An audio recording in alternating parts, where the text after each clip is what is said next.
আসসালামু আলাইকুম প্রিয় বন্ধুরা। আমি যে বিষয়টা নিয়ে আজকে আলোচনা করব সেটা হচ্ছে এই মুহূর্তে আমাদের দেশের কোনো মা বাপ নাই। একটা ব্যবসায়ী সে দিন শেষে ব্যবসা করে তার স্বাধীন মতো বাসায় যাইতে পারতেছে না।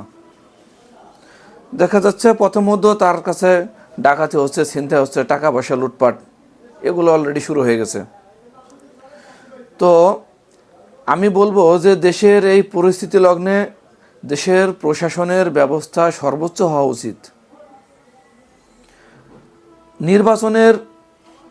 নির্বাচনের পূর্ব পর্যন্ত দেশের প্রশাসন, দেশের পুলিশদের এমনভাবে নিরাপত্তা জোরদার করতে হবে সাধারণ মানুষের জন্য, সেটা হচ্ছে রাত 8টা বাজার সাথে সাথে প্রত্যেকটা বাজারে প্রশাসন থাকতে হবে। নির্বাচনের আগ পর্যন্ত প্রত্যেকটা বাজারে প্রশাসন থাকতে হবে, পুলিশ প্রশাসনের লোক থাকতে হবে। তা না হলে একটা ব্যবসায় নিরাপদ না। আমি প্রায় দেখতেছি ইদানিং আমার চোখেই এই 1 মাসের মধ্যে দুইটা আমাদের নিজেদের এলাকায় দুইটা দুর্ঘটনা ঘটছে। এই ব্যবসায়ীদের বাড়ি যাচ্ছে রাত 8:30টার দিকে প্রথমত ডাকাতি। তো আমি এজন্যই বললাম যে আমাদের দেশের এই মুহূর্তে কোনো মা বাপ নাই,